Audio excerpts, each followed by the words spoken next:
Hello there, and welcome to the next episode of my tutorial series for Against the Storm. In this one, we're going to embark on our first session in Viceroy difficulty. Our last couple of episodes, we went through the Pioneer difficulty. There, I explained a lot about the base mechanics, and if you are new to the game, I would strongly recommend you to check those out. Link to the playlist is found in the description box. For this one, we're going to dive into Viceroy, like I said.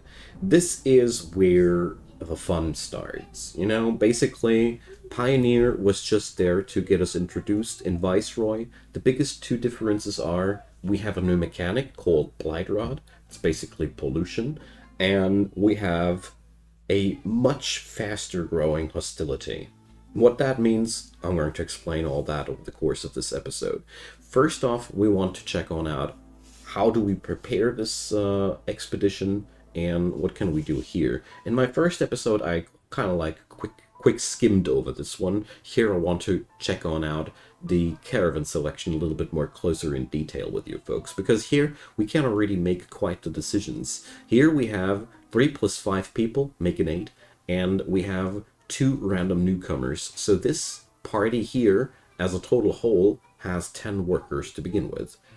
This party here has only 9 people and no newcomers, so always compare the sizes first and then the inventories. Here, well, it is a bit hard to see the difference there.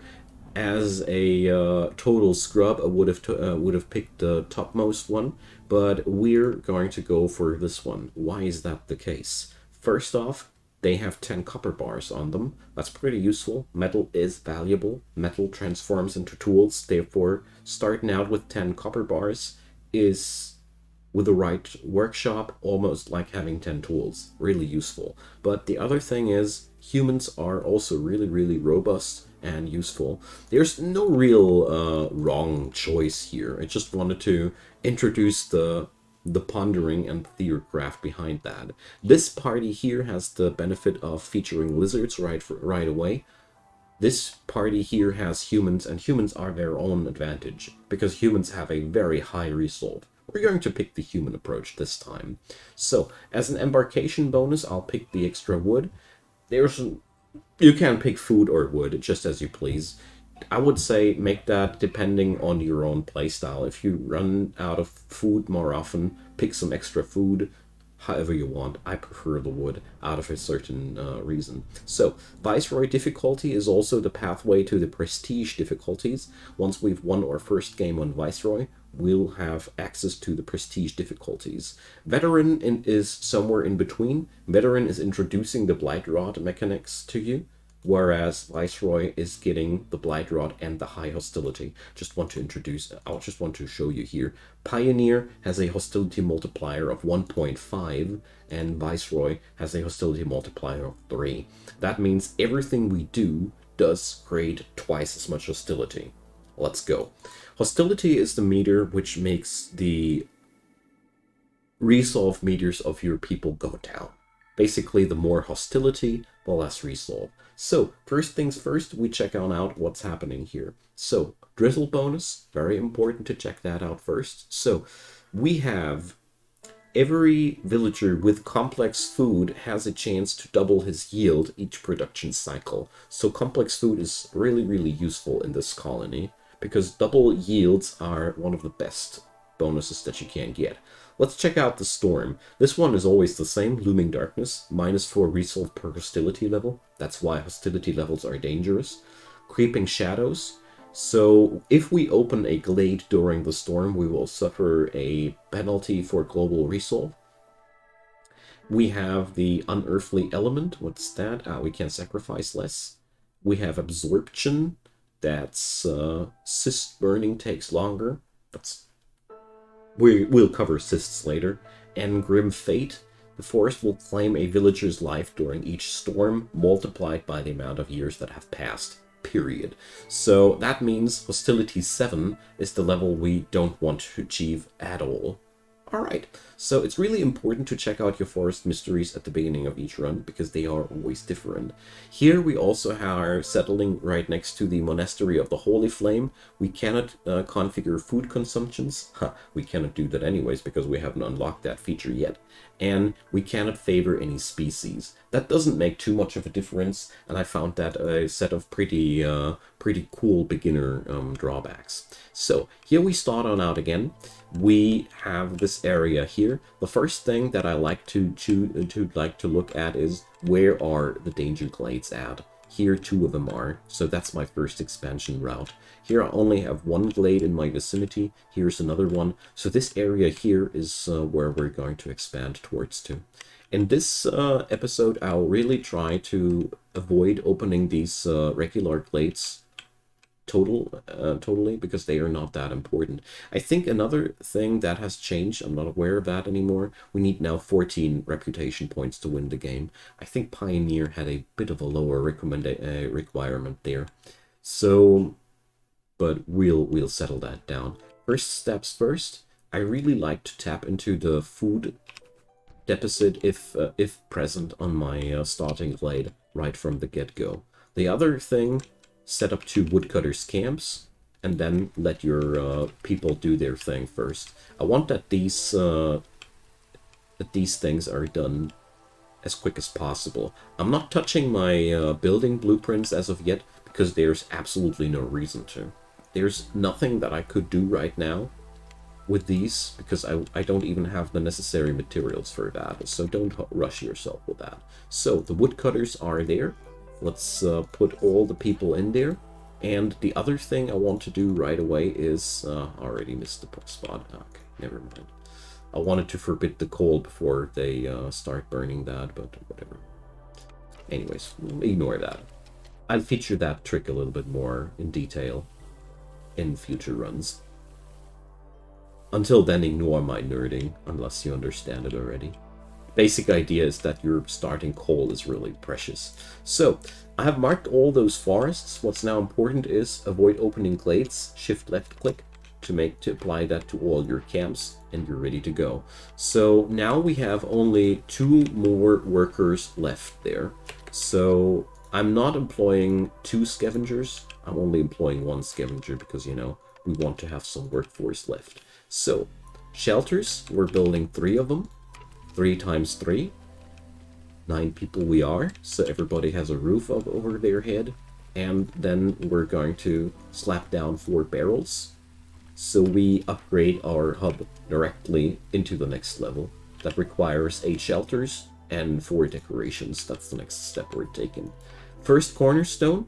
So here, oh yeah, that's a massive one. So the delivery line cornerstones I personally deem as some of the most powerful ones. I'm picking the clay per minute because unlike the grain per minute, clay is used for building materials. With that clay delivery line, we're basically able to build bricks continuously, non-stop, without foraging anything. That's really, really useful to have.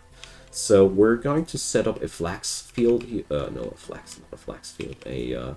What's it called? A harvester's camp here. But I'm putting that now on priority -1 to make sure that my remaining constructor is going to finish all the other projects I gave him first, because I want that. So orders came in. I'm canceling out on that as well. We don't need to fulfill any orders, anything at this moment there. So let's disable the coal though. In this biome, I have so much wood, and it is a proper choice to say, whenever you can conserve more powerful fuels, do so.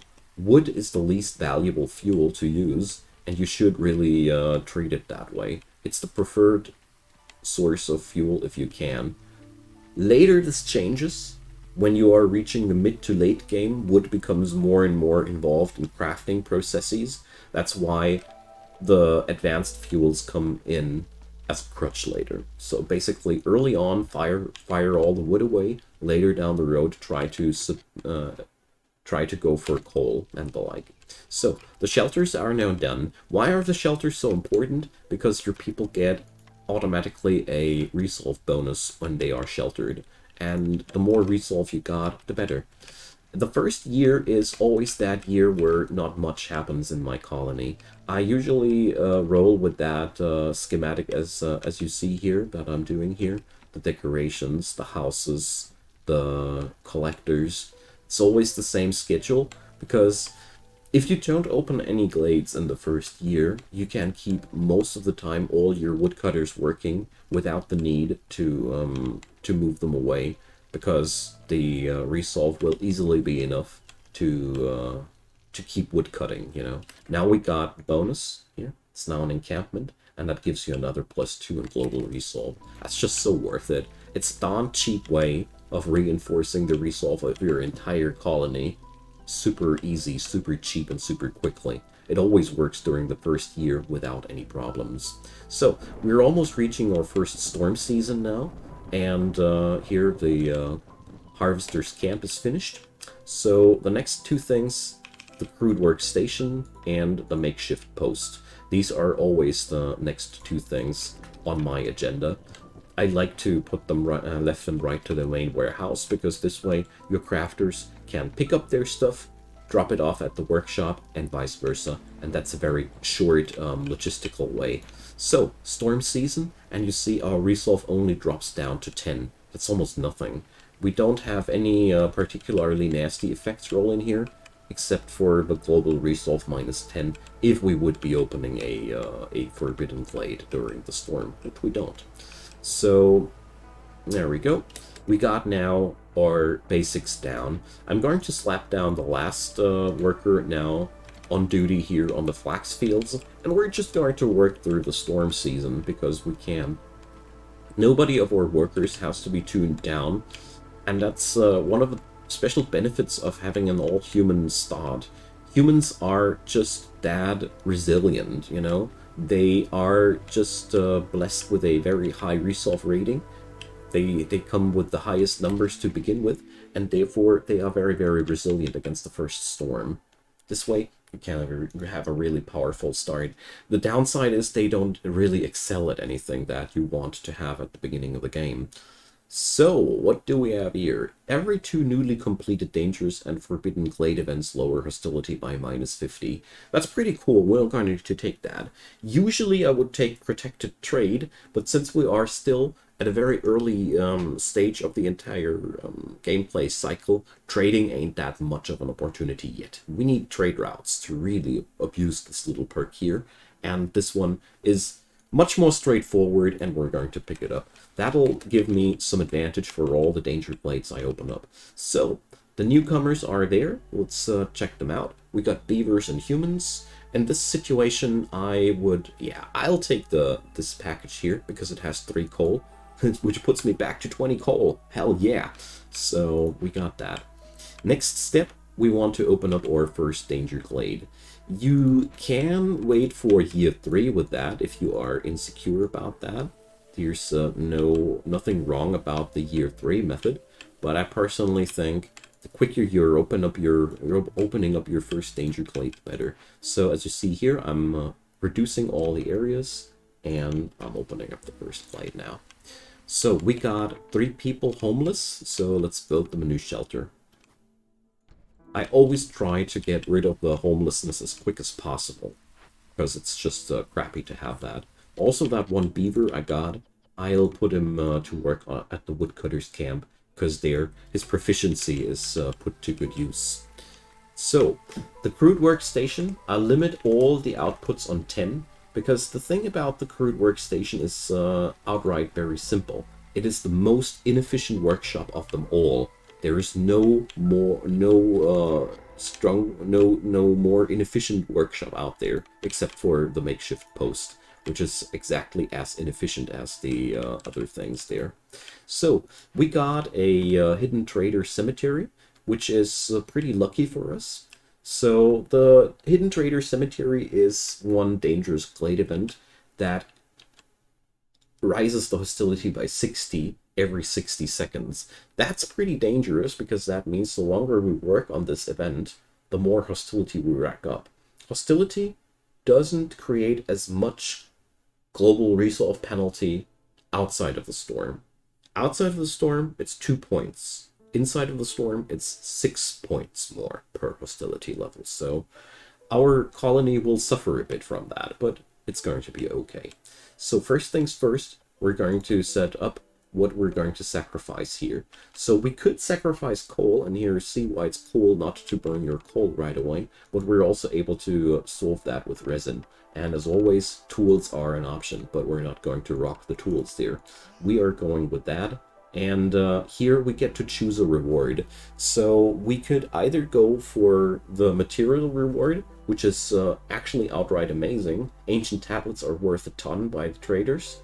Lots of bricks, and that perk is also pretty good. But since I don't know if I'll produce roots in that amount, and all the things, I'm going to send it to the Citadel. If you don't really know that you need those things, when in doubt, send it to the Citadel. The thing is quite simple. The Citadel delivery gives you reputation, and I cannot stress this out enough. You are ought to win this game. And whenever you can earn reputation points, that's really, really powerful. So, let's choose the orders. I derped that a little bit, but whatever. So, here we get a reward for glade event completion. And we get tools. I love that. I love to draft some tool rewards early on, because that's just outright powerful. So here we would get some newcomers, some money, and some oil vessels for sold goods. And here we get more grain, more fabric production, and parts. Let's take that. And last but not least here, sacrifice tools for some building materials. Not a big fan. Sacrifice some crops for some lasting bonuses. Both of them are quite sucky for me. Here, I'm just choosing the one that I feel like I'm going to be easier able to complete. So, what do we have here? There's a small farm that we can rebuild here. That's amazing. So, we would be also receiving the blueprint if we'd be shutting it down. Interesting. So, technically, it would be smarter to shut down the place and rebuild it afterwards. So, we're doing this. And also, one thing at a time. I'm very low in builders, so let's wait until that shelter is finally done, because that shelter is really important. Let's fast speed up. Alright, as you see there, big resolve spike upwards, because everybody has a house now, and now they finally start working on that. The problem with these things is the downsides start interacting with your colony the moment you press the button, not the moment they start to work on the clock. It's really important to stress that out.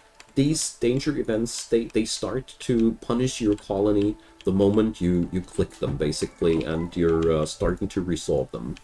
So keep that in mind. This can really bite your back otherwise. So I think it's a good time now to start looking at our first drafted buildings. Yes, that's how long I'm waiting with that, because it's just okay to do so. All right, so here we get to select 3 different types of basic building material producers. All of them are quite appealing to me, but I'm going to go for the lumber mill first and foremostly, because planks are just that important. So we now still need fabric and bricks. Keep that in mind. We're going to draft here the provisioner, because flour. I have a small farm right next door. That means I have grain. When you have grain, you have flour. Very, very honorable mention to the kiln, though. Well, very tempted to take the kiln, but we're going to pick that one. And now, well, we're not going to take the small farm, and that's why it's really good to wait that long with these decisions from time to time, because now we're just going to do this like that. And we're going to rebuild. We're going to dismantle that place and then rebuild it. I find that very odd, but if I would be rebuilding it, I wouldn't be receiving the blueprint. And, you know, probably I want to build another farm at some point. We never know. Until then, I'll rather go for the safe way. So, what do we have here? Packs of trade goods, packs of building materials. I'll take this one without a second of hesitation. 2 reasons. Packs of building materials you can build from the get-go. These can be made at the makeshift post. pack of trade goods require a specific workshop. And the other thing, this is really harder to achieve and less appealing. This one is a +3 resolve bonus for all the beavers. Plus resolve bonus rewards are amazing. They are among the best things that you can draft, in my humble opinion at least. So, here the first planks are ready.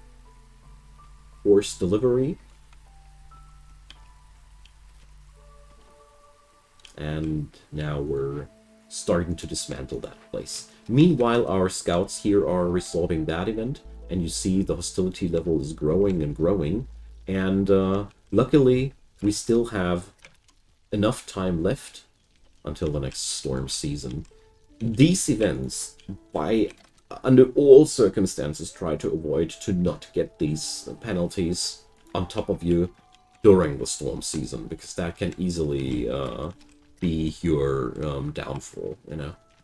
That's basically one of the most important things, to time your events like these properly so they don't pose a threat to you. So, with that out of the way, let's wait it out. We don't have anything else we can do right now, except for waiting. There's no workers left there, and as you see there, we had a slight moment where the resolve went to 0, because this event ticked so high now, but it's now over, and we're good. The first reputation point has been earned, and the Queen's impatience has been lowered a bit. So, let's check it out. We have a forager's camp, and we have a plantation, but we got here, forager's camp.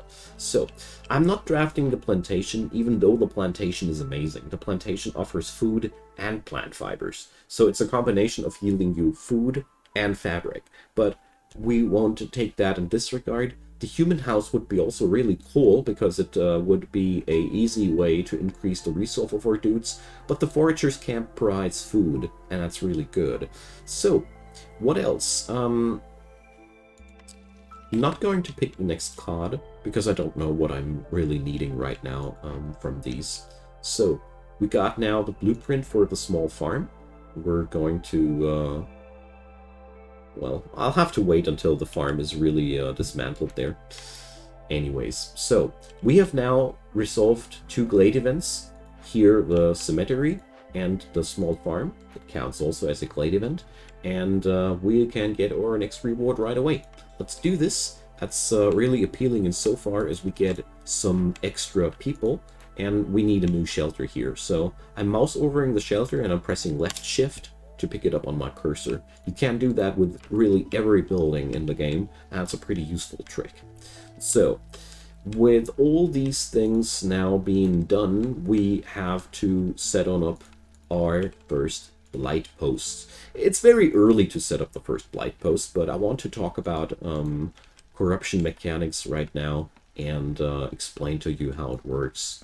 So first things first, every one of your refining workshops now is producing corruption. As you see there, the crude workstation has, here there's blight rot, there's this purple thingy. And you have this new rider here, and you have now this purple meter. Basically, every production cycle here will rack up some corruption. Once there's enough corruption, there will be a cyst spawning. So you see here, that's the threshold. And once there's a cyst, every cyst will spread corruption to your hearth. And if the corruption on the hearth is exceeding 100% here, there's going to be a pulse sent out to your people, killing off randomly 3 people. So you never want to have the corruption go too high. You can employ blight fighters that mix up purging fire out of timber to burn the cysts during the storm. The cysts also only spread corruption during the storm. All this only happens during the storm. During drizzle and clearance, the cysts and the blight rot don't do anything. They don't play any role. Nothing. So, more details follow. Here we have a resolve issue now. That's because it's storm season and we are above a certain hostility level. Get used to it, that at the beginning of the storm season, you are pretty much forced to unemploy all your woodcutters. At times, this isn't even enough. As you see here, our lizards are still at resolve 0. That is because our lizards are just, well, not favored enough here. So there's two things you can do. First off, we're going to put the Hearth Keeper. We're going to change the Hearth Keeper. So the thing is, your Ancient Hearth can be has one work spot, and depending on what species you put in there, you get a different bonus. The human species lowers the Queen's Impatience slower. The beavers let the fuel burn longer, and the lizards give everybody a +1 global resolve bonus, and they receive a +5 resolve bonus because they work at the fire themselves. So this way, you see, we're not negative anymore, and we can re-employ some of our woodcutters. So let's do this. Basically, during the storm season, unemploy as many woodcutters as possible, or no, unemploy as many woodcutters as necessary, and keep as many as possible, because at the end of the day, woodcutting is never a bad thing. If you don't need your wood for anything, you can always sell it, you know? And speaking about selling, I did not build my trading post yet up yet. I'm well aware of that, and I'm doing this actually on purpose. So we're going to build our trading post now in the next year. I would have built the trading post earlier if the glade event here would have been unresolvable for our people. Then I would have summoned the first trader to see if I can't find a solution for my problem. Right now we also have a lot of unemployed people, so let's change that too. So it still will take a while until the small farm is finished, but there's one thing we can do already. First off, I want to move the woodcutters camp on over here, and they should chop up a little bit more of that area. And we're going to go on over to the farm field selector, and here let our people there build a couple of farms. Oh, wait a second. This has to go right there, because I want to build some more pathways there. And another thing we require here is a warehouse. But before I slap down the warehouse, I want to see where I could position a new hearth. So here, well, it's a little bit uncomfortable. We would need to carve out trees here and remove the abandoned cache there. So there's no immediate possibility to craft up a new hearth, sadly. But we're going to make the warehouse go up here. We also have a deposit of sea marrow here, which is pretty amazing as well. Alright. But here goes another forager. Let's go.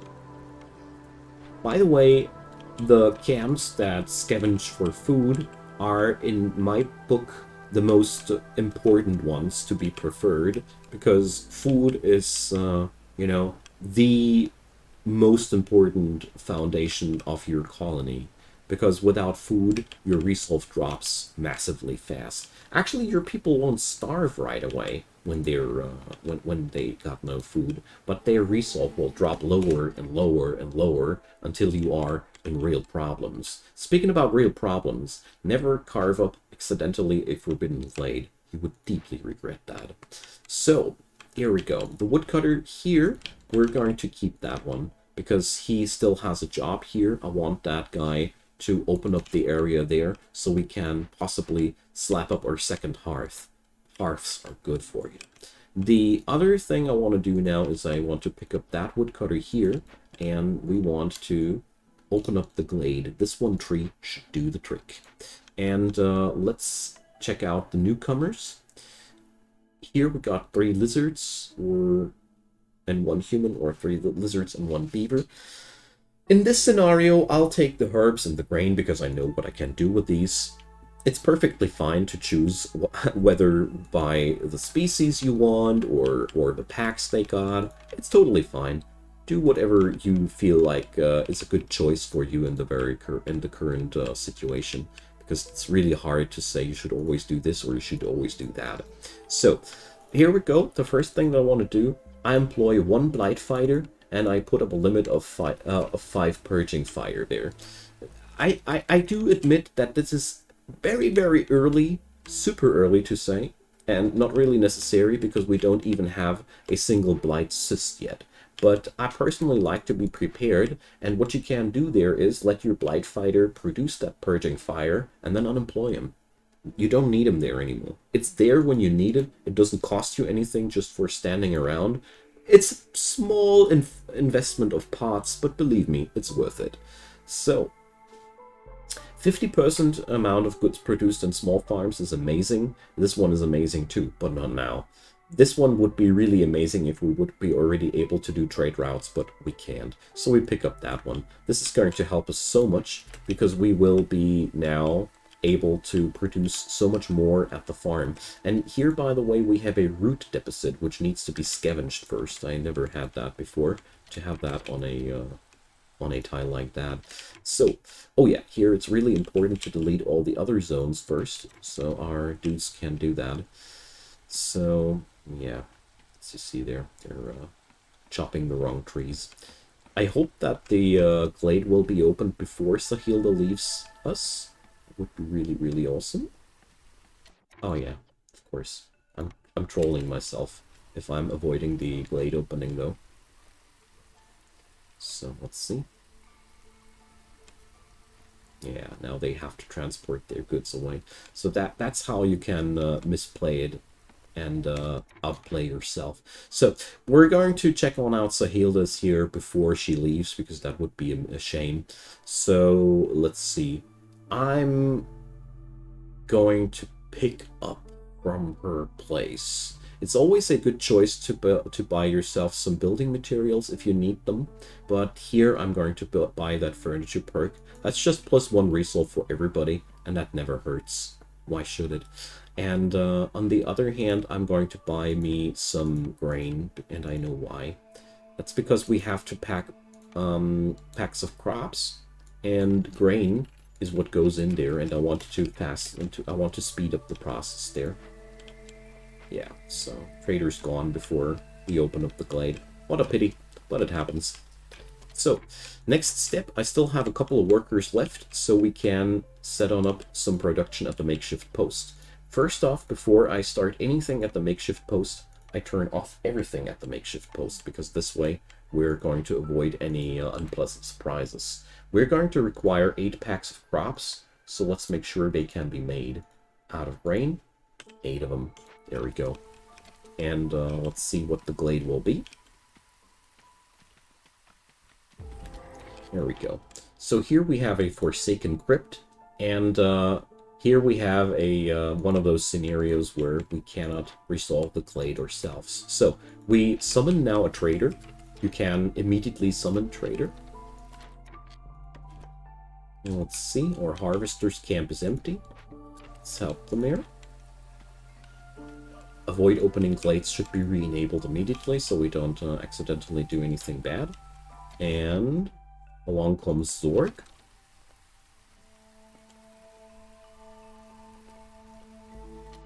And Zorg usually sells you some simple tools. So let's check on out what kind of solutions we have here available. We could solve with incense, scrolls, and oil. Always keep in mind these options are usually always cheaper than the tools. The tools are basically always the most costly and less effective version to resolve the event. So here we got oil. That's 30 units of oil necessary.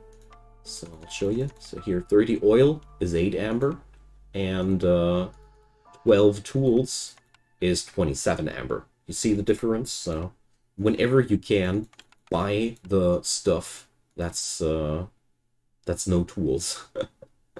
Alright, we are already pretty broke at the same time. That's quite tragic, so we're going to sell away some of our parts. Use this very, very sparingly, though. Your parts are valuable, but at times I find it is a acceptable sacrifice to do so, to achieve a solution.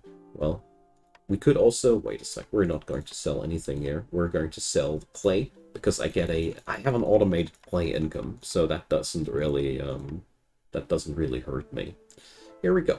So we trade that, and now we can resolve that event nevertheless, because we got the necessary oil. And that's my personal go-to strategy to resolve the early events. So Here we can either pick up these resources or the resolve. Well, here I'm going to pick up the resources because it's not only super attractive resources, crystallized dew can be transformed into tools, it's also the Scouts Pack.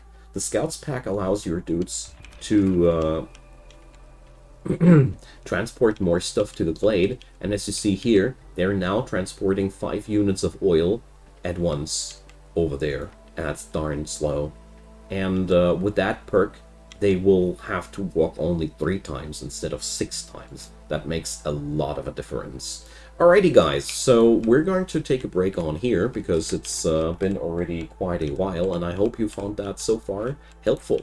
We're going to pick up that farm here real quick, and so next time we're going to go deeper into that run. We're going to go deeper into earning us some reputation, and I hope we're going to resolve that as soon as quick as possible. So drop me your comments down below, leave me questions or whatever's on your mind. I love to hear from you folks. Leave me a thumbs up if you enjoyed, and of course consider subscribing. There's daily content coming up from my side. There's also support links in the description box leading you to Patreon, PayPal, and Buy Me a Coffee, which are super good ways and means to support this channel. As a free content creator, I have no big sponsorships behind me, and I can use all the help that I can get. So another bad thing happened here, and that's turn off the oil supply there. I think I will be showcasing that in the next episode as well, because what has happened, we have now 1 oil to few, but that's just a very, very last thing for the outro. Thanks for watching, everybody, and I hope you enjoyed. See you all in the next one. Goodbye.